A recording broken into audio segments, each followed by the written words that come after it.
The Invisible Man by H.g.Wells. Chapter 27. The Siege of Kemp's House. Kemp read a strange missive, written in pencil on a greasy sheet of paper. "You have been amazingly energetic and clever," this letter ran, "though what you stand to gain by it I cannot imagine. You are against me. For a whole day you have chased me. You have tried to rob me of a night's rest. But I have had food in spite of you. I have slept in spite of you, and the game is only beginning. The game is only beginning. There is nothing for it but to start the terror. This announces the first day of the terror. Port Burdock is no longer under the Queen, tell your Colonel of Police, and the rest of them? It is under me, the Terror. This is day one of year one of the new epoch.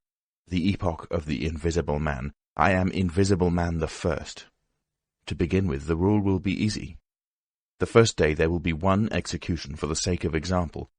A man named Kemp. Death starts for him today. He may lock himself away, hide himself away, get guards about him, put on armour if he likes.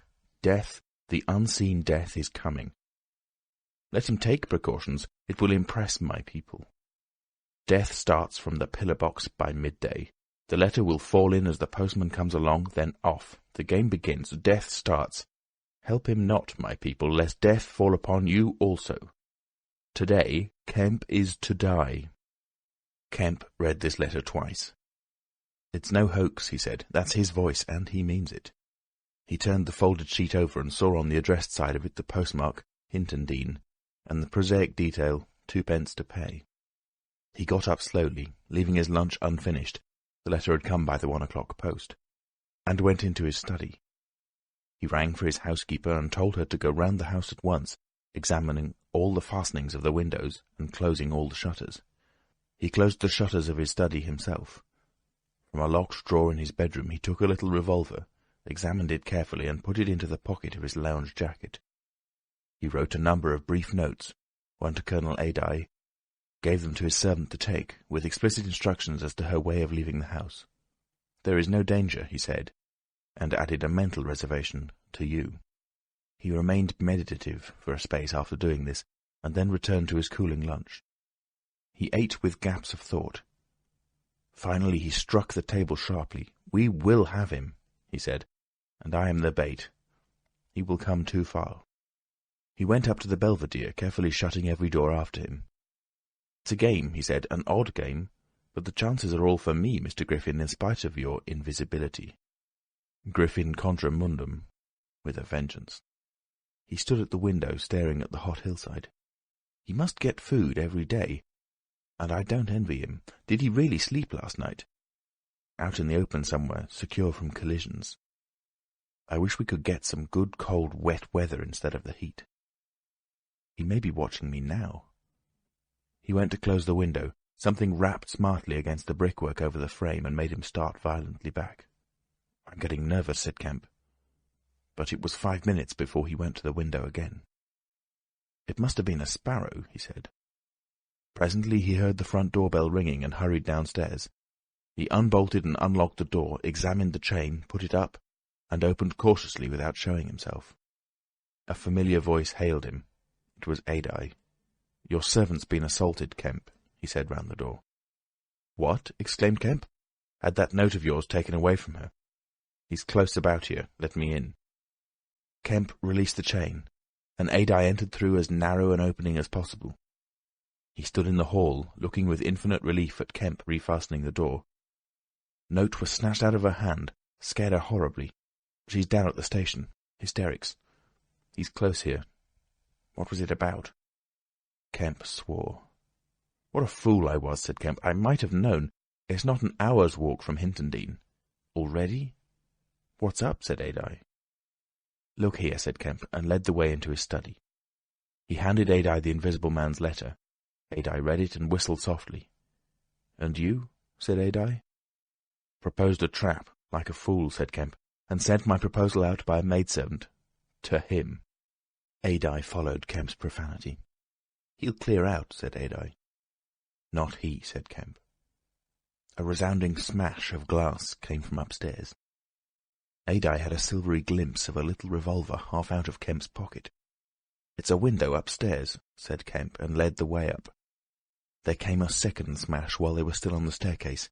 When they reached the study, they found 2 of the 3 windows smashed, half the room littered with splintered glass, and one big flint lying on the writing table. The 2 men stopped in the doorway, contemplating the wreckage. Kemp swore again, and as he did so the 3rd window went with a snap like a pistol, hung starred for a moment, and collapsed in jagged, shivering triangles into the room. "What's this for?" said Adye. "It's a beginning," said Kemp. "There's no way of climbing up here." "Not for a cat," said Kemp. "No shutters?" "Not here.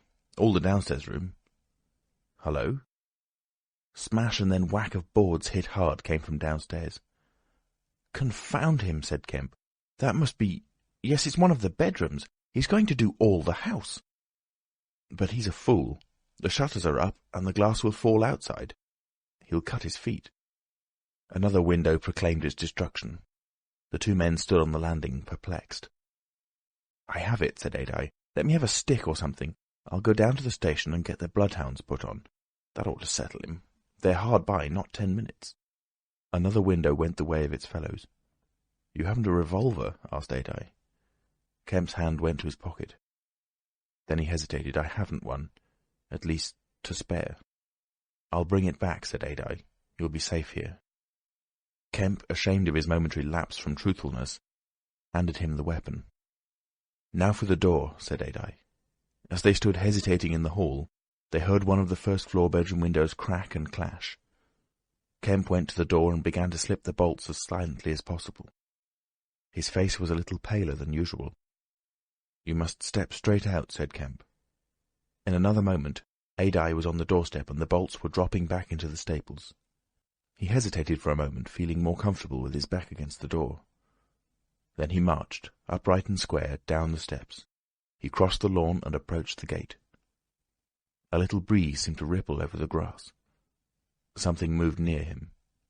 "Stop a bit," said a voice. And Adye stopped dead, and his hand tightened on the revolver. "Well?" said Adye, white and grim, and every nerve tense. "Oblige me by going back to the house," said the voice, as tense and grim as Adye's.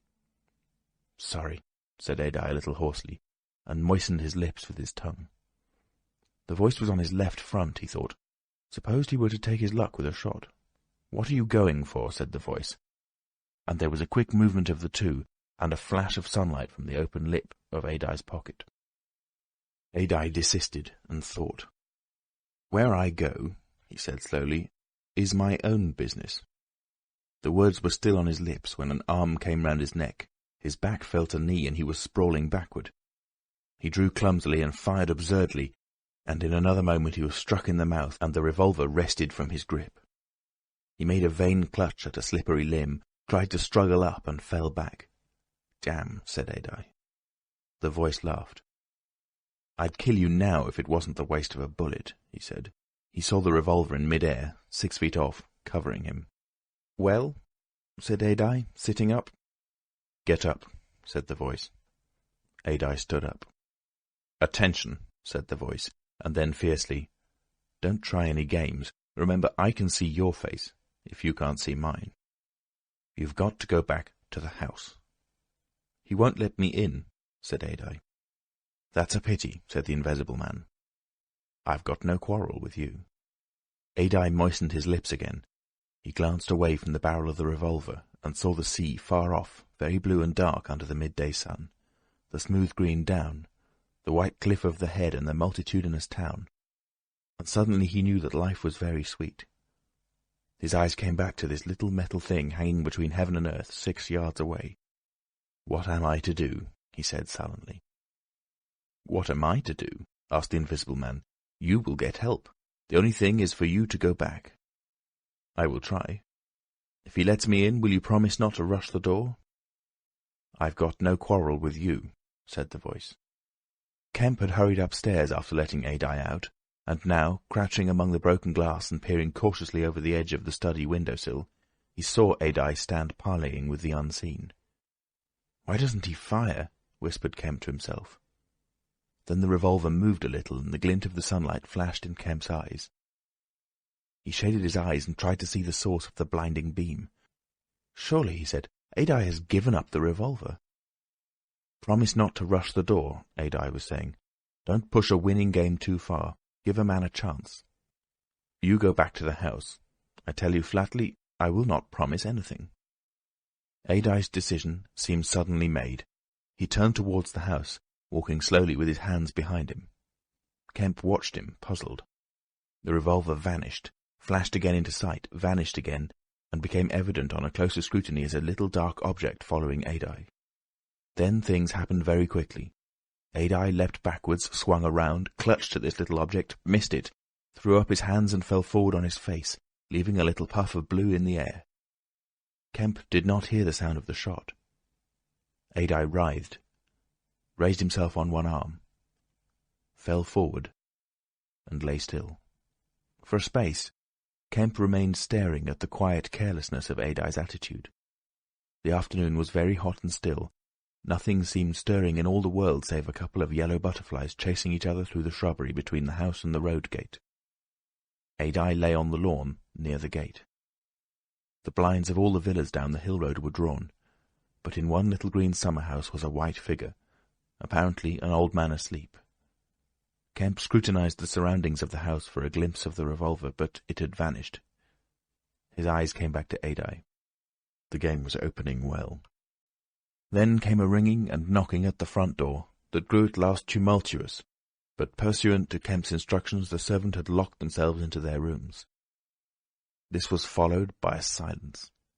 Kemp sat listening and then began peering cautiously out of the 3 windows, one after another. He went to the staircase head and stood listening uneasily. He armed himself with his bedroom poker and went to examine the interior fastenings of the ground-floor windows again. Everything was safe and quiet. He returned to the belvedere. Adye lay motionless over the edge of the gravel just as he had fallen. Coming along the road by the villas were the housemaid and 2 policemen. Everything was deadly still. The 3 people seemed very slow in approaching. He wondered what his antagonist was doing. He started. There was a smash from below. He hesitated and went downstairs again. Suddenly the house resounded with heavy blows and the splintering of wood. He heard a smash and the destructive clang of the iron fastenings of the shutters. He turned the key and opened the kitchen door. As he did so, the shutters, split and splintering, came flying inward. He stood aghast. The window frame, save for one crossbar, was still intact, but only little teeth of glass remained in the frame. The shutters had been driven in with an axe, and now the axe was descending in sweeping blows upon the window frame and the iron bars defending it. Then suddenly it leapt aside and vanished. He saw the revolver lying on the path outside, and then the little weapon sprang into the air. He dodged back. The revolver cracked just too late, and a splinter from the edge of the closing door flashed over his head. He slammed and locked the door, and as he stood outside he heard Griffin shouting and laughing. Then the blows of the axe, with its splitting and smashing consequences, were resumed. Kemp stood in the passage trying to think. In a moment the invisible man would be in the kitchen. This door would not keep him a moment, and then... A ringing came at the front door again. It would be the policeman. He ran into the hall, put up the chain, and drew the bolts. He made the girl speak before he dropped the chain, and the 3 people blundered into the house in a heap, and Kemp slammed the door again. "The invisible man," said Kemp. "He has a revolver with 2 shots left. He's killed Adye. Shot him anyhow. Didn't you see him on the lawn? He's lying there." "Who?" said one of the policemen. "Adye," said Kemp. "We came in the back way," said the girl. "What's that smashing?" asked one of the policemen. "He's in the kitchen, or will be. He's found an axe." Suddenly the house was full of the invisible man's resounding blows on the kitchen door. The girl stared towards the kitchen, shuddered, and retreated into the dining room. Kemp tried to explain in broken sentences. They heard the kitchen door give. "This way," said Kemp, starting into activity, and bundled the policeman into the dining room doorway. "Poker," said Kemp, and rushed to the fender. He handed the poker he had carried to the policeman, and the dining room one to the other. He suddenly flung himself backward. "Whoop!" said one policeman, ducked, and caught the axe on his poker. The pistol snapped its penultimate shot and ripped a valuable Sidney Cooper. The second policeman brought his poker down on the little weapon as one might knock down a wasp, and sent it rattling to the floor. At the first clash, the girl screamed, stood screaming for a moment by the fireplace, and then ran to open the shutters, possibly with an idea of escaping by the shattered window. The axe receded into the passage and fell to a position about 2 feet from the ground. They could hear the Invisible Man breathing. "Stand away, you two. I want that man Kemp." "We want you," said the first policeman, making a quick step forward and wiping with his poker at the voice. The Invisible Man must have started back, and he blundered into the umbrella stand. Then, as the policeman staggered with the swing of the blow he had aimed, the Invisible Man countered with the axe. The helmet crumpled like paper, and the blow sent the man spinning to the floor at the head of the kitchen stairs. But the second policeman, aiming behind the axe with his poker, hit something soft that snapped. There was a sharp exclamation of pain, and then the axe fell to the ground. The policeman wiped again at vacancy and hit nothing. He put his foot on the axe and struck again. Then he stood, poker clubbed, listening intent for the slightest movement. He heard the dining-room window open and a quick rush of feet within. His companion rolled over and sat up, with blood running down between his eye and ear.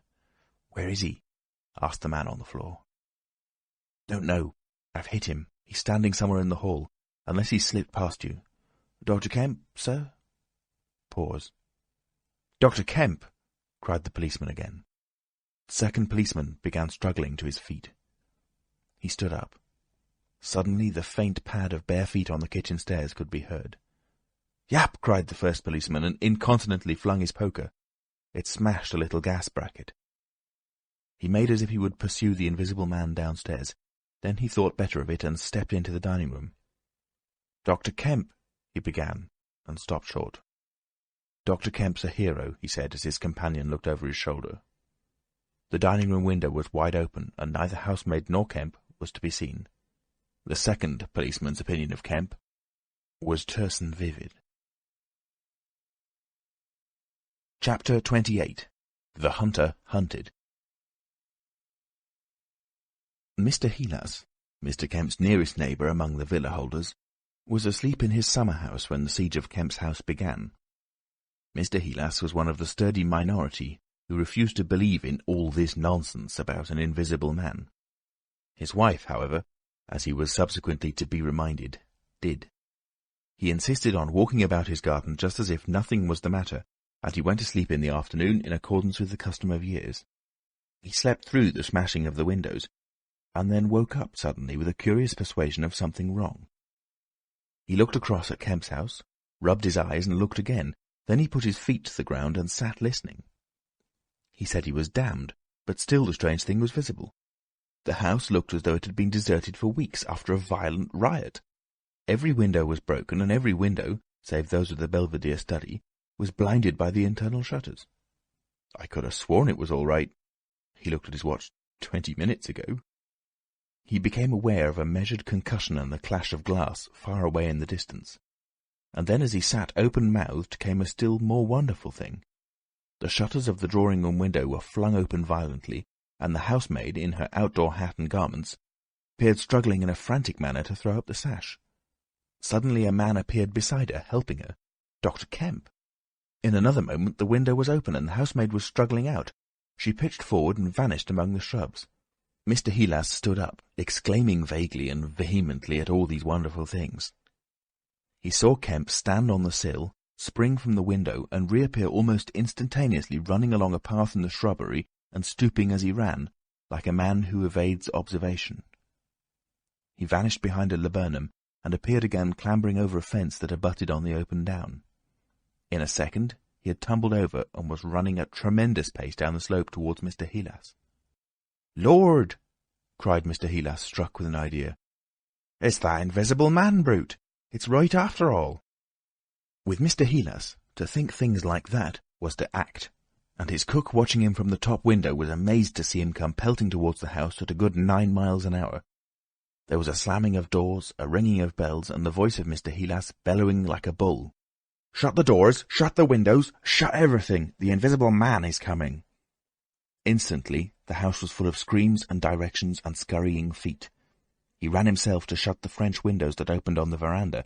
As he did so, Kemp's head and shoulders and knee appeared over the edge of the garden fence. In another moment, Kemp had ploughed through the asparagus and was running across the tennis lawn to the house. "You can't come in," said Mr. Heelas, shutting the bolts. "I'm very sorry if he's after you, but you can't come in."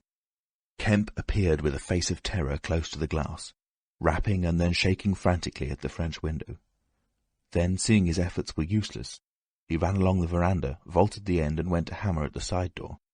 Then he ran around by the side gate to the front of the house, and so into the hill road.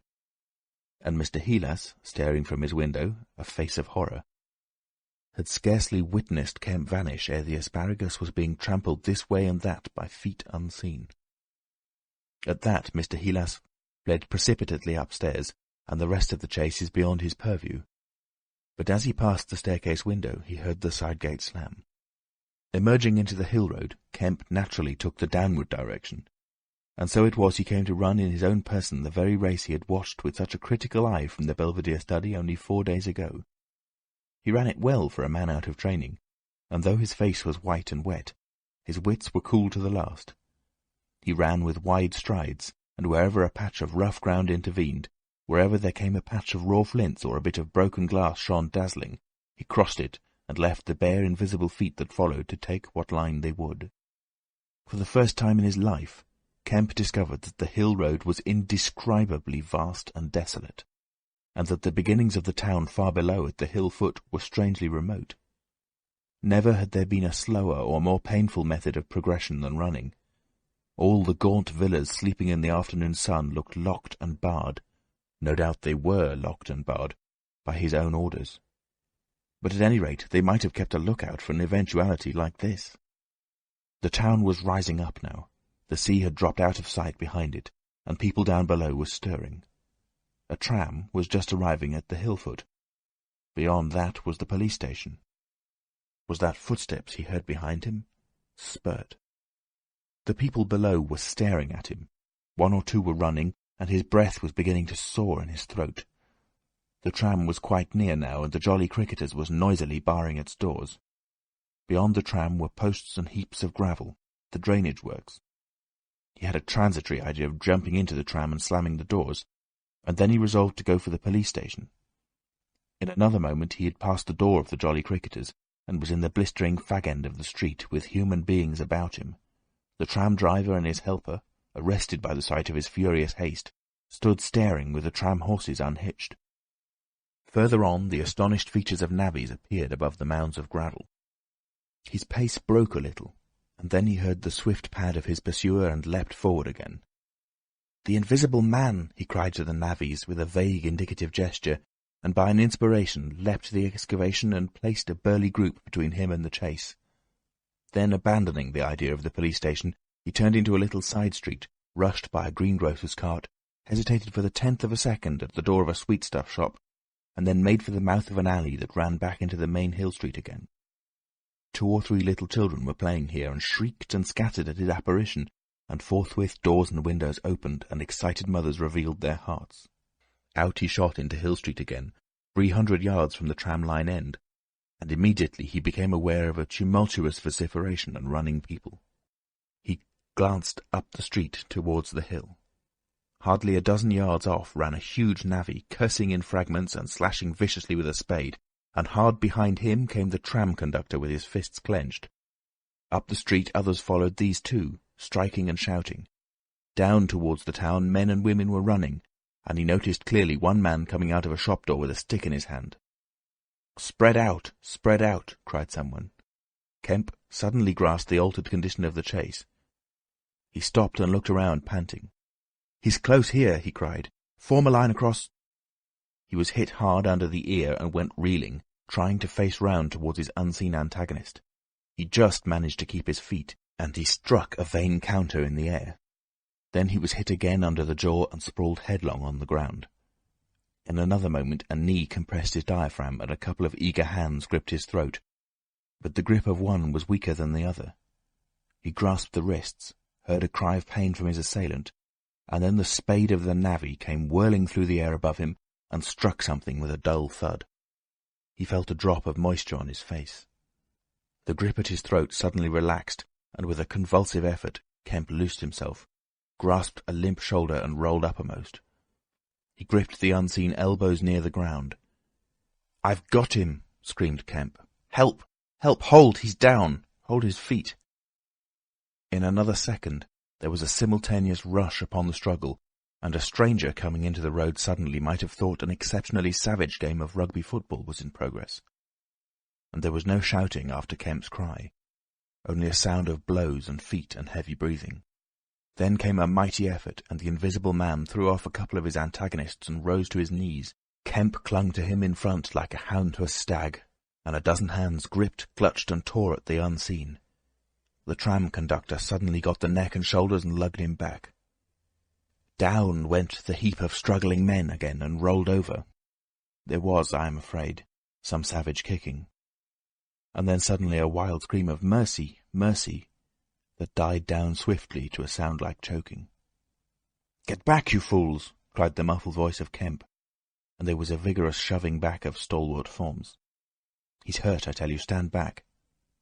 There was a brief struggle to clear a space, and then the circle of eager faces saw the doctor kneeling, as it seemed, 15 inches in the air, and holding invisible arms to the ground. Behind him a constable gripped invisible ankles. "Don't you leave go of een," cried the big navvy, holding a blood-stained spade. "He's shamming." "He's not shamming," said the doctor, cautiously raising his knee, "and I'll hold him." His face was bruised and already going red. He spoke thickly because of a bleeding lip. He released one hand and seemed to be feeling at the face. "The mouth's all wet," he said. And then, good God. He stood up abruptly, and then knelt down on the ground by the side of the thing unseen. There was a pushing and shuffling, a sound of heavy feet as fresh people turned up to increase the pressure of the crowd. People were coming out of the houses now. The doors of the Jolly Cricketers stood suddenly wide open. Very little was said. Kemp felt about, his hand seeming to pass through empty air. "He's not breathing," he said. And then, "I can't feel his heart. His side. Ugh!" Suddenly an old woman, peering under the arm of the big navvy, screamed sharply. "Looky there!" she said, and thrust out a wrinkled finger. And looking where she pointed, everyone saw, faint and transparent as though it were made of glass, so that veins and arteries and bones and nerves could be distinguished, the outline of a hand limp and prone. It grew clouded and opaque, even as they stared. "Hullo!" cried the constable. "Here's his feet a-showing." And, so slowly, beginning at his hands and feet and creeping along his limbs to the vital centres of his body, that strange change continued. It was like the slow spreading of a poison. First came the little white nerves, a hazy grey sketch of a limb, then the glassy bones and intricate arteries. Then the flesh and skin, first a faint fogginess and then growing rapidly dense and opaque. Presently they could see his crushed chest and his shoulders, and the dim outline of his drawn and battered features. When at last the crowd made way for Kemp to stand erect, there lay, naked and pitiful on the ground, the bruised and broken body of a young man about 30. His hair and brow were white, not grey with age, but white with the whiteness of albinism. His eyes were like garnets. His hands were clenched, his eyes wide open, and his expression was one of anger and dismay. "Cover his face," said a man. "For Gord's sake, cover that face." And 3 little children, pushing forward through the crowd, were suddenly twisted round and sent packing off again. Someone brought a sheet from the Jolly Cricketers, and having covered him, they carried him into the house. And there it was, on a shabby bed in a tawdry, ill-lighted bedroom, surrounded by a crowd of ignorant and excited people, broken and wounded, betrayed and unpitied, that Griffin, the first of all men to make himself invisible, Griffin, the most gifted physicist the world has ever seen, ended in infinite disaster his strange and terrible career. The Epilogue. So ends the story of the strange and evil experiments of the Invisible Man. and if you would learn more of him, you must go to a little inn near Port Stowe and talk to the landlord.